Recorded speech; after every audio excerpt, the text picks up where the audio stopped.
욥기 38장 1절에서 7절, 구약성경 799페이지에 있습니다. 욥기 38장 1절로 7절 함께 봉독하시면서 하나님의 살아계신 음성으로, 우리에게 주시는 음성으로 다 받으실 수 있기를 바랍니다. 우리 봉독하십시다. 그때 여호와께서 폭풍 가운데에서 욥에게 말씀하여 이르시되 무지하고 생각을 어떻게 하느냐. 너는 대장부처럼 뿌리를 묶고 내가 굽는 것을 대답할지라. 내가 땅에 기초를 넣을 때에 내가 어디 있었느냐. 내가 깨달아 알았거든. 누가 그것에 도량금을 쟁하였는지, 누가 그 줄을 누구 위에 띄웠는지 내가 아냐. 그것의 주추는 무엇 위에 세웠으며 그 몸통인 돌을 누가 놓았느냐. 그때 새벽별이 기뻐 노래하며 하나님의 아들들이 다 기뻐 소리를 질러 듣느니라. 아멘. 감사합니다. 하루 동안 잘 지내셨어요? 네. 어제 만나고 또 오늘 만나고 그러셨어요.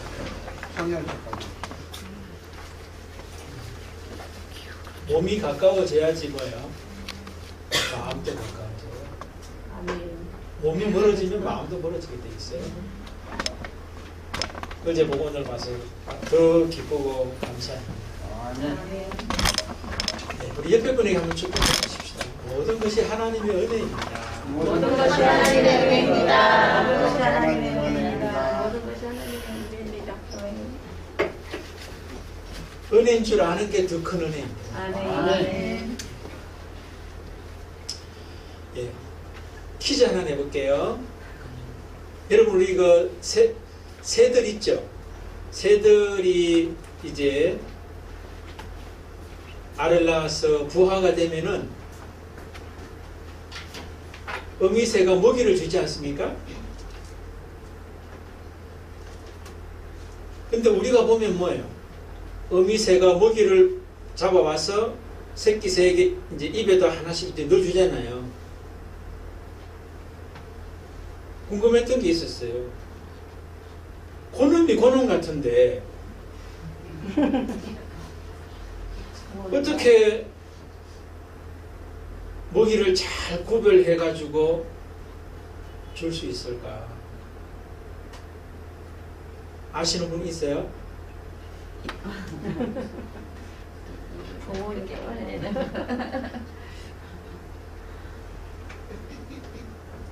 다 같이 엄마가 이제 먹이 물고 오면 새끼들이 다 입을 벌리잖아요. 먹은 놈은 안 벌리면 되는데 먹은 놈도 벌려요. 그러니까 엄마가 헷갈릴 수 있다는 거예요. 근데 그건 우리 생각이에요. 전혀 헷갈리지 않는답니다. 어미새는 대번 알아본대요. 어떻게 알아보느냐? 배고픈 놈이 입을 제일 크게 벌린대요.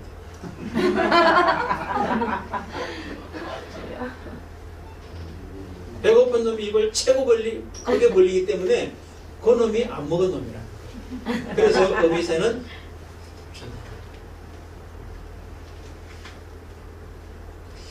어제 참 제가 어느 글을 보다가 참 굉장히 귀한 말이 써있는 걸, 글이 써있는 걸 제가 봤어요. 그러면서 오늘 말씀하고도 연결이 되겠다 그런 생각이 들었고, 그래서 하나님이 그 말씀을 저에게 눈에 띄게 하셨구나 하는 생각이 들었어요. 그게 뭐냐면은 이런 글이었어요. 지식의 시대가 가고 생각의 시대가 오고 있다.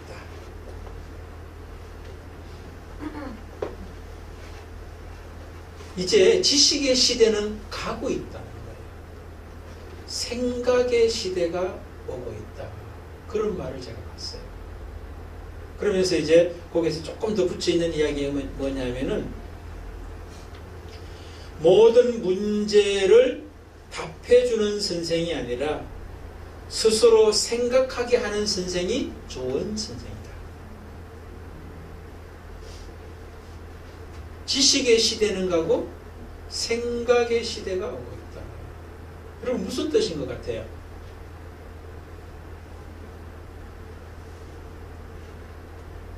저는 제 나름대로 이렇게 해석했어요. 역사 이후 오늘에 이르기까지 어쩌면 최고의 지식의 시대를 우리가 지금 살고 있지 않나요? 그간에 축적됐던 모든 지식들이 지금 최고로 쌓여 있는 거잖아요. 지금 우리가 사는 이 시대예요. 그런데 이제 지식의 종말이 이제 왔다. 생각의 시대가 도래하고 있다. 여러분, 우리가 지식이 아무리 많은 사람이라 할지라도 스마트폰 하나 못 당해요. 그렇잖아요? 이 세상에 박사 뭐 몇 개 학위를 가지고 있는 사람도 여러분과 제가 들고 있는 핸드폰 하나만 못해요. 핸드폰만 딱 꺼내서 검색하면은 모든 지금까지 가지고 있는 지식들이 다 우리가 알 수 있는 시대에 살고 있어요. 그럼 그런 시대를 살고 있는데 우리는 행복한가? 이렇게 물어보면 오히려 그런 지식이 없던 옛 시대가 오히려 더 행복했던 모습이 있어요. 그러니까 지식이 우리를 복되게 하는 것이 아니다. 그런데 생각의 시대가 오고 있다는 말을 저는 다르게 이렇게 저는 해석을 합니다. 지혜의 시대가 오고 있다. 그렇게 저는 해석을 했어요. 지혜의 시대. 지식은 파편이라면 지혜는 지식의 그 꿰미죠. 꿰는 거죠. 보화를 만드는 거죠.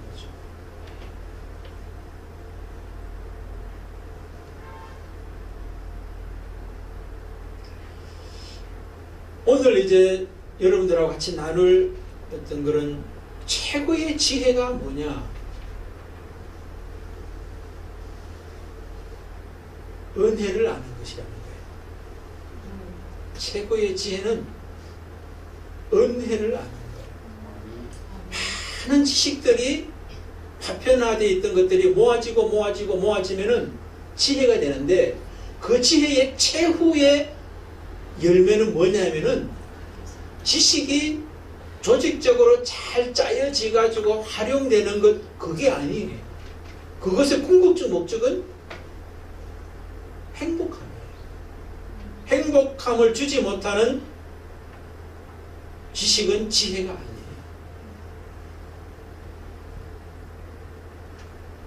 모든 인간이 추구하는 게 행복 아니에요. 그러니까 이 세상에 살아가면서 필요한 모든 것들은 다 행복, 그것을 추구하게 되어 있는데 그 지혜의 결국은 행복이다. 그렇게 볼 수가 있는 거예요. 그런데 행복은 결국 뭐냐? 은혜를 아는 것이라는 거예요. 은혜를 알면 행복해지게 되어 있어요. 오늘 성경에도 보면은 은혜를 아는 자와 모르는 자의 이야기가 나와 있거든요. 은혜를 몰랐던 욥의 모습, 그 다음에 은혜를 아는 새벽 별들과 하나님의 아들들의 이야기가 나와 있어요. 그럼 왜 욥은 은혜를 몰랐는가? 반면에 새벽 별들, 자연의 한 구성 요소인 새벽 별들이 은혜를 알고 기뻐 노래했다. 그런 이야기를 하고 있어요. 이것을 이제 하나의 새벽 별들을 의인화한 거죠. 새벽 별들조차도 은혜를 알고 기뻐하고 있다. 그런 이야기를 하고 있는 거죠. 그러면 오늘 본문 말씀 속에서 은혜를 몰랐던 사람, 욥은 왜 은혜를 몰랐을까? 은혜를 알았던 존재들, 새벽별과 하나님의 아들들은 어떻게 은혜를 알고 기뻐하고 찬양하고 있는가? 외치고 있는가? 은혜를 모르던 욥을 하나님은 어떻게 은혜를 아는 지혜자로 세워가고 계신가? 하는 것을 우리가 한번 살펴보면서 우리 모두도 은혜를 아는 자, 가장 복된 자, 지혜자가 되시기를 주의 이름으로 축복을 드립니다. 네. 자, 은혜를 몰랐던 욥, 왜 은혜를 몰랐을까? 하나님의 말씀 보면 2절에 뭐라고 이야기합니까? 무지한 말로 생각을 어둡게 하는 자가 누구냐?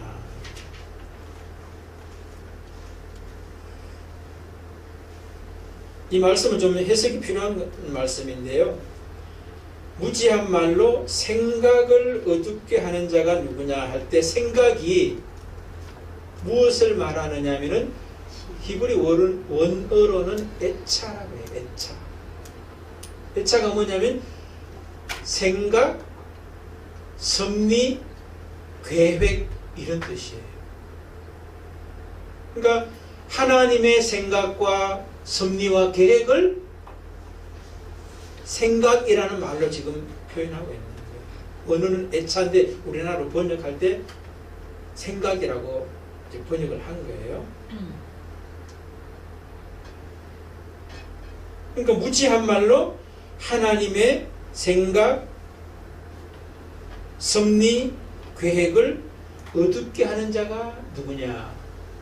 욥이 지금 뭐야? 하나님의 생각을, 섭리를, 계획을 무지한 말로, 무지해서, 깨닫지 못해서, 지혜가 없어서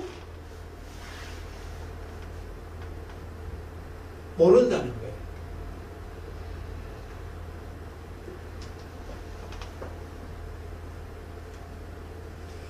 여러분, 우리는 욥이 불행한 이유가 그의 어떤 소유가 다 파괴되고 자식이 다 죽고 자기 몸도 건강을 잃고 아내도 떠나버리고 친구들도 도움이 안 되고 자기의 미래도 불투명한 것이 불행의 원인일까? 아니라는 거예요.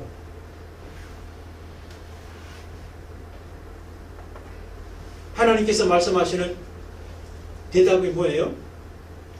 생각이 무지.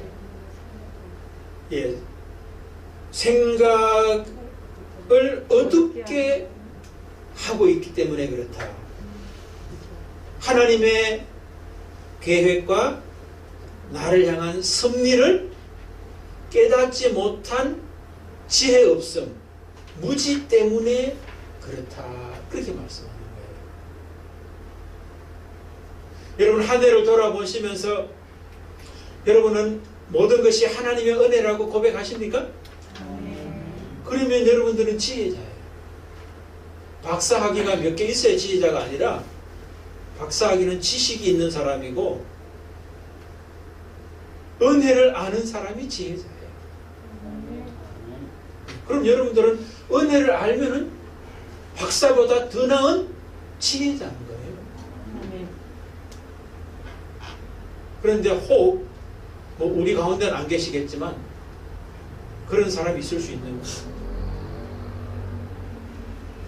하나님의 계획과 섭리, 하나님의 생각을 모르는 것이 불행인데, 그 은혜를 모르는 것이 불행인데, 많은 일반적인 소유의 문제나 환경의 문제나 건강의 문제, 자녀의 문제, 미래에 대한 불투명함, 이런 것들 때문에 불행하다고 생각하는 사람은 무지한 자죠, 사실은. 그게 불행한 사람이에요. 근데 욥은 그랬던 것 같아요. 자기가 지금 불행한 어떤 그런 모습 속에서 자기 자신의 신세를 한탄하고 있잖아요. 그렇죠? 자기가 태어난 것을 저주하는 어떤 그런 모습이 앞부분에 있었어요. 그러니까 태어난 것조차 저주했다면 다른 모든 건 다 뭐예요? 불행하다고 생각하고 있는 것이고, 그래서 하나님 만나게만 만나면 왜 내가 이 일을 겪어야 하는지 항변하고 싶다, 따져 묻고 싶다 하는 그런 얘기를 하고 있는 거예요. 그러니까 욥이 하나님이 자기를 향한 계획과 섭리, 생각을 모르는 무지 때문에 그렇다는 것을 전혀 모르고 있어요.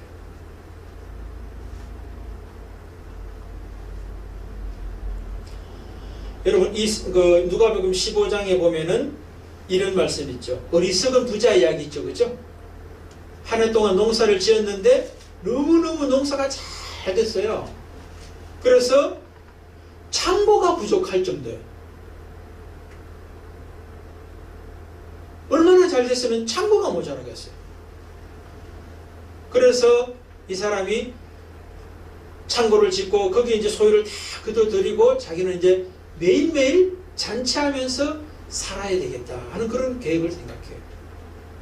그러니까 하나님께서 12장에 보면 이런 말씀합니다. 하나님께 대하여 자기 어떤 소유에 대해서는, 자기 자신에 대해서는 부자인데 하나님께 대하여는 가난한 것이 어리석음이다. 그러면서 그 많은 소유가 주어졌지만 오늘 내가 너의 생명을 거두어 가면 그 모든 소유가 누구의 것이 되겠느냐, 그런 말씀을 합니다. 그러니까 여러분, 어리석음과 지혜의 차이는 뭐예요? 하나님에 대하여 가난한 것이 어리석음이에요. 또 하나는 뭐예요? 자기 자신에 대하여 부유한 사람이 어리석은 사람이에요. 더 쉽게 말하면 뭐예요? 자기 중심적으로 모든 생각하고 판단하고 행동하고 사는 사람이 어리석은 사람이라는 거예요.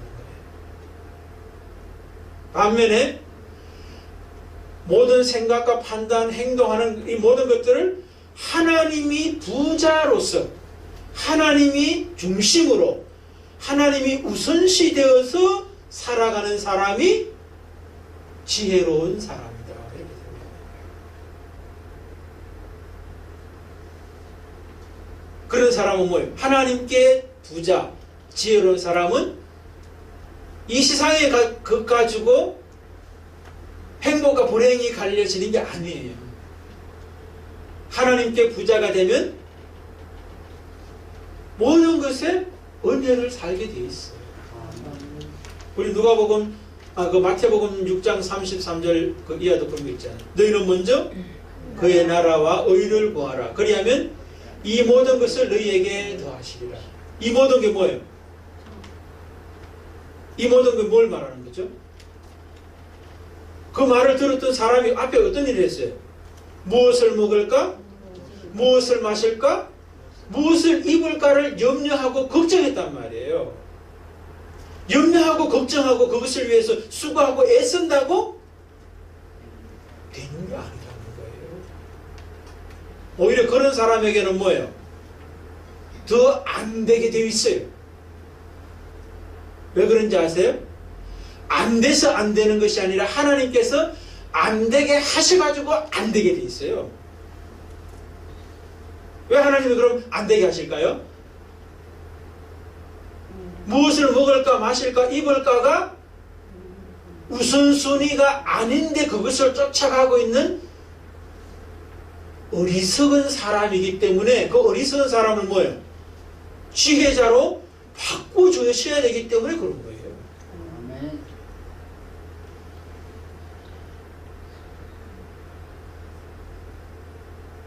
여러분이나 저나 은혜를 모르는 어리석은 자가 되지 않기를 주의 이름으로 축복을 드립니다. 네. 두 번째, 은혜를 아는 존재 새벽 별들, 하나님의 아들들 이야기를 하고 있습니다. 7절에 그때의 새벽 별들이 기뻐 노래하며 하나님의 아들들이 다 기뻐 소리를 질렀느니라.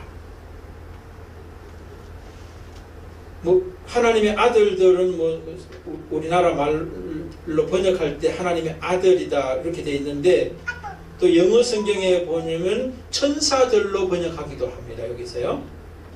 그러니까 천사들은 영적 존재다.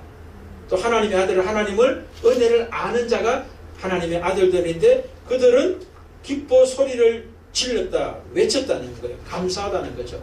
하나님의 은혜라는 거죠. 그 다음에 앞부분에 새벽 별들이 기뻐 노래했다 그럽니다.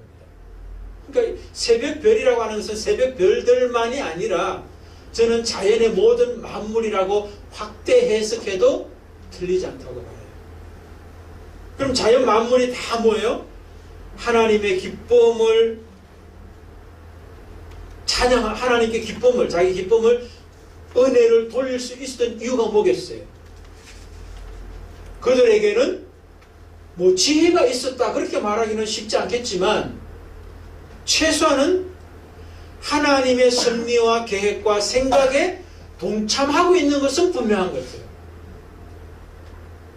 여러분 가을이 되면은 단풍이 들고 낙엽이 되어서 떨어지는 이것들을 보면서 뭐예요? 작은 나무 하나조차도 하나님의 계획과 생각의 섭리에 동참하고 있더라는 거예요. 그것들이 뭔가 지혜가 있다라고 말하진 않더라도 최소한 하나님의 그 섭리에 동참하고 있는 것만은 분명하거든요. 그런데 사람만이 오직 뭐예요? 하나님의 계획과 생각과 섭리에 동참하지를 못해요. 그러니까 불행한 거예요. 은혜를 모른다는 거죠. 지혜가 없다는 거죠.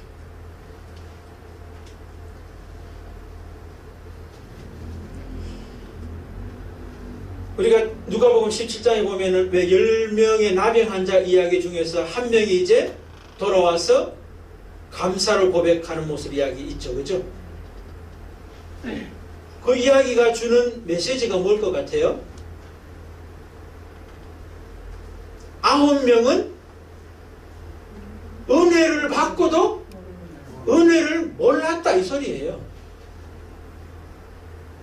은혜를 모르면은 뭐예요? 하나님이 주신 것만 받아요. 은혜를 알면 하나님이 주실 것도 받아요. 잘 아시겠죠? 은혜를 모르면 나병을 고쳐준 그것만 받았어요. 9명은. 근데 은혜를 알면 은혜를 아는 자에게 더 크고 놀라운 것을 주실 그것도 받는다. 와서 은혜를 고백했던 사람 뭘 받았어요? 구원을 받았잖아요. 여러분 나병에서 치유받는 거하고 그의 영혼이 구원받는 거하고 어느 게 더 커요? 나병에서 치유받는 것은 죽을 때 되면 죽어.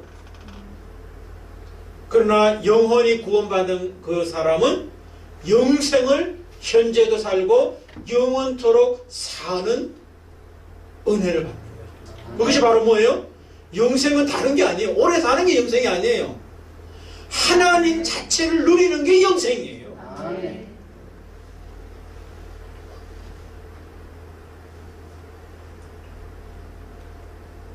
여러분 누가 마태복음 25장에 보면 또 왜 달란트 이야기 나오잖아요.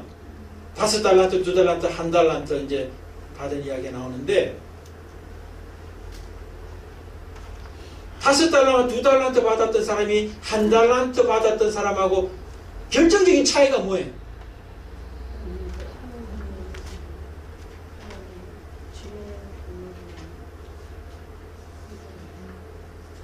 근데 입만 이래면 안 들려요. 좀 크게 이야기해보세요. 오늘 지금 주제가 뭐예요? 하나님의 은혜를 아는 거. 그렇지. 참, 은혜를 아는 자와 모르는 자의 차이예요. 하나님을 누리는 자와 누리지 못하는 자의 차이라는 거예요. 5달란트, 2달란트 받았으니까 저 사람보다 1달란트 받았던 사람보다 내가 많이 받았으니까 열심히 해가지고 착하고 충성된 종이 된 게 아니에요. 나같이 부족한 사람에게 5달란트를 주셨고 2달란트 주신 것이 감사한 거예요. 그러니까 가서 그것을 남기는 거예요. 성경 보면요, 바로 나가서 이렇게 돼 있어요. 바로 나가서 그것을 가지고 장사했다 이런 이야기예요. 그런 사람이 누구겠어요? 은혜를 아는 사람이 그렇게 하는 거예요. 근데 1달란트 받은 사람 가서 숨겨놓잖아요. 와가지고 나중에 이제 주인 만나서 하는 이야기가 뭐예요? 첫부터 하는 이야기가 당신은 굳은 사람이라 두려워서 무서워서 1달란트 잘 감춰뒀다고 가져왔습니다. 그럼 네가 그렇게 할 것 같으면 왜 1달란트 거기에 내가 관심이 있었다면 내가 너에게 줄 일이 아니라 은행에 맡겨가지고 이자라도 받으면 되는데 왜 너한테 거기에 주는지 아느냐? 은혜를 아는 자로 만들기 위해서 그렇다. 근데 1달란트 받은 그 사람은 은혜를 몰랐어요. 은혜를 몰랐다는 다른 말로 하면 뭐예요? 주인이 누군지를 몰란 거예요. 하나님이 누군지를 모르는 게 은혜를 모르는 거예요. 그러니까 여러분 우리가 하나님을 많이 알아야 돼요. 하나님에게 부자가 돼야 돼요. 하나님 부자가 돼야 돼요. 그래야만 뭐예요? 우리가 은혜를 아는 자, 지혜의 자가 되어서 복된 자가 되는 거예요.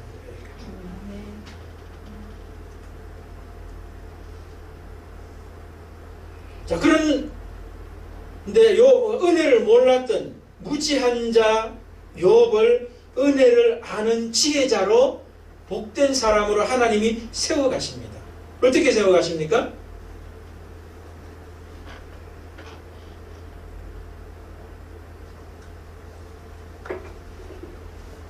어떻게 세워가요?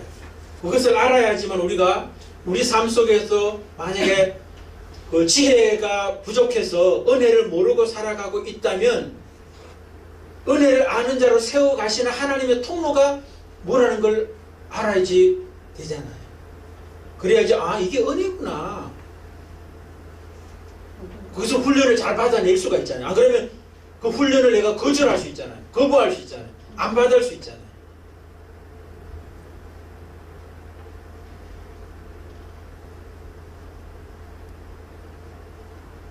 잘 안 보여요? 아, 거기서 외치고 있는데 우선 앞부분에서 계속 외쳐왔어요. 그리고 오늘 또 가장 강력한 외침이 있어요. 오늘 본문에 보면 이렇게 있죠. 그때 여호와께서 폭풍 가운데에서 욥에게 말씀하여 이르시되 이렇게 나왔어요. 여러분 말씀을 하려면 어떤 때에 말씀을 해야 되는 거예요? 그래야 잘 전달돼요. 그렇지, 조용해야 되잖아요. 근데 하나님은 뭐예요? 욥에게 언제 말씀해요? 왜 폭풍 가운데 말씀할까요? 알아듣지도 못하는 그 폭풍 속에서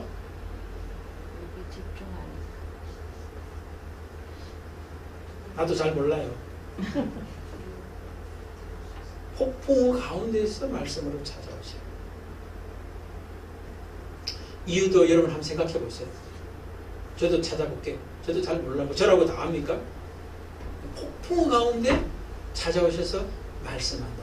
근데 여기서 핵심은 뭐냐면은 은혜를 아는 자, 지혜자로 세워가는데 굉장히 중요한 게 뭐라는 거예요? 말씀이라는 거예요. 하나님의 말씀이 들려오잖아요. 욥기 1장에서부터 37장까지는 하나님의 말씀은 안 들려왔어요. 욥에게. 아니 하나님께서 욥에게 말씀 안 했어요.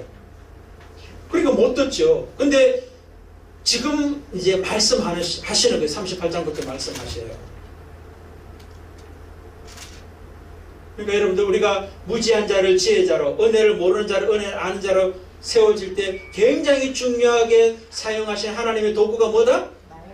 하나님의 말씀이에요. 여러분 우리가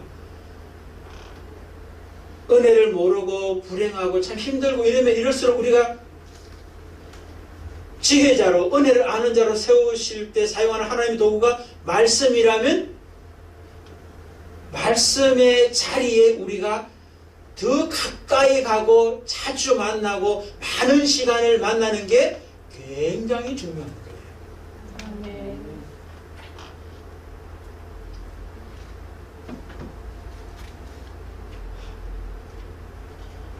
그 정도 하고요. 그 다음 앞에 부분. 하나님이 욥을 어떻게 지혜자로 세워가시죠? 앞에 지금까지 했던 내용이 뭐 어떤 내용들이에요?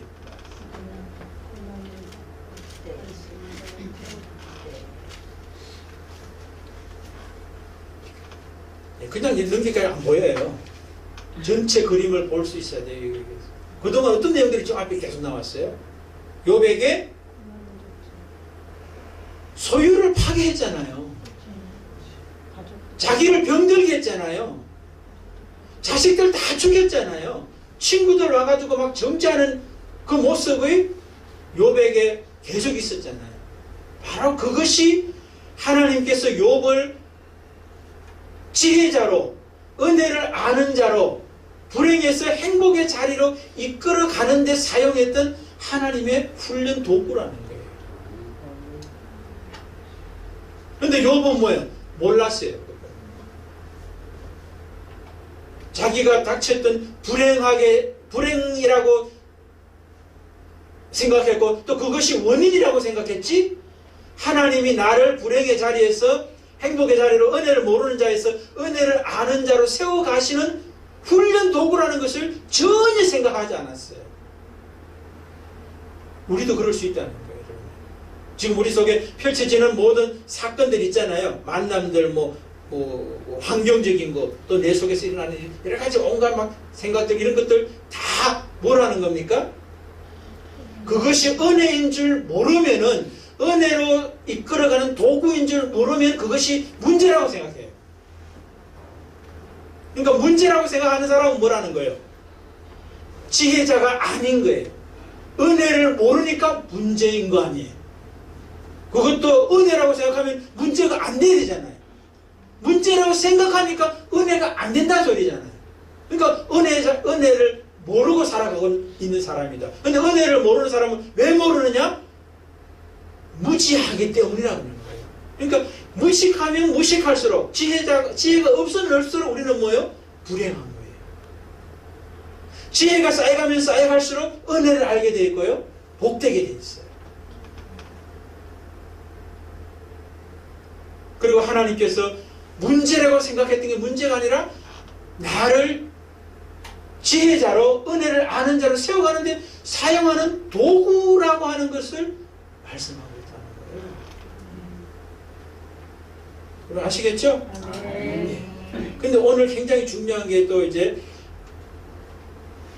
있는데, 그게 뭐냐면은 말씀으로 찾아오시는데 그 말씀이 어떤 식으로 찾아와요? 욥이 지금 왜 내 인생 속에 이런 일이 일어나야 됩니까? 라고 질문하는데 답으로 찾아오는 거잖아요. 하나님이 지금 답변을 주시는데 답변이 욥이 기대하는 답변이 아니에요.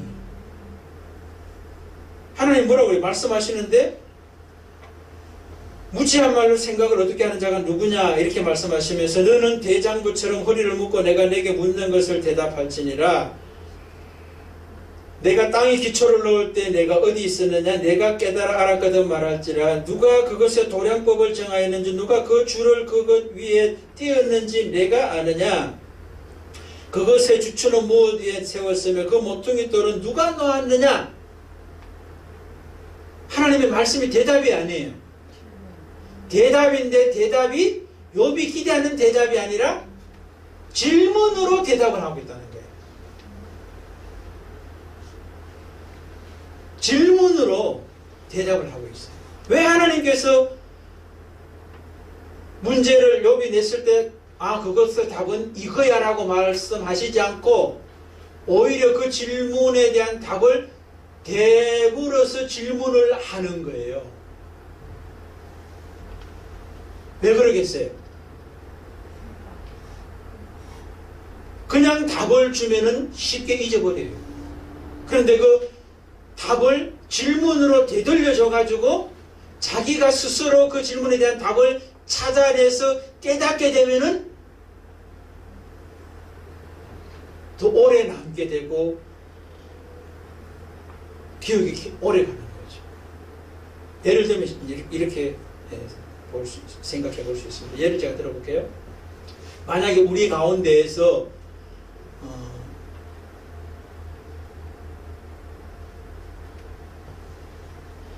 어려운 문제 중에 하나가 이제 자식 문제 얘기해 봅시다. 한비아 집사 보니까 생각이 나는데 대근이가 이제 대학 입시를 해요. 근데 잘 되면 좋은데 만약에 잘 안 되면 어떤 생각 하겠어요? 아, 은혜입니다. 이렇게 생각할 수도 있고 됐으면 좋았는데 왜 안 됐을까? 그렇게 생각할 수 있잖아요. 하나님 붙여주시지 왜 안 붙여주셨어요? 이렇게 만약에 이제 하나님 앞에 질문을 했어요. 그럼 하나님은 뭐라고 대답하신다는 거예요? 질문으로 대답하신다는 거예요. 어떻게? 내가 대근이를 왜 합격 안 시켜줬는지 아니? 이렇게 대답한다는 거예요. 얘가 됐는지 모르겠는데 쉽게 이야기하면 그렇다는 거예요.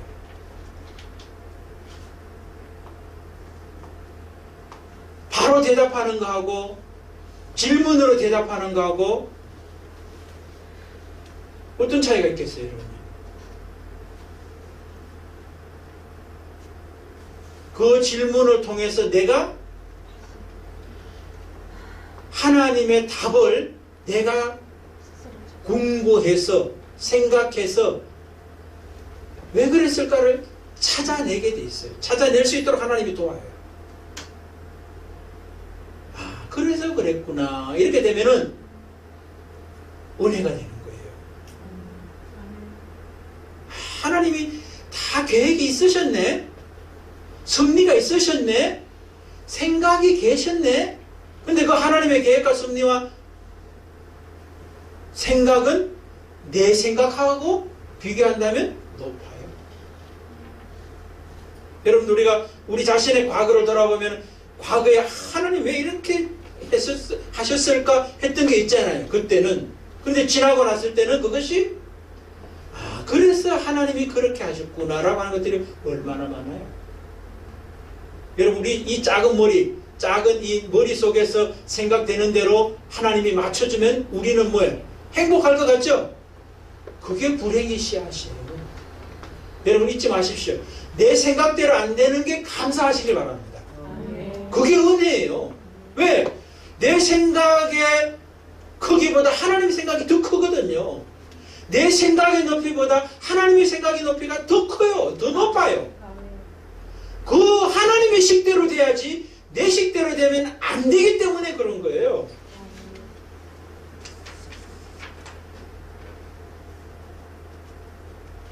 여러분, 제가 누가복음 15장에 둘째 아들 이야기 많이 하는데 아버지가 왜 둘째 아들을 그 많은 재산을 나눠줬는지 아세요? 아버지가 그 많은 재산을 왜 둘째 아들 철없는 아들에게 나눠줬겠어요? 그렇지, 이제 좀 눈치를 채셨네요. 아버지가 누구고 아버지의 은혜가 무엇인지를 가르치려고 재산 나눠준 거예요. 철이 안 들었잖아요.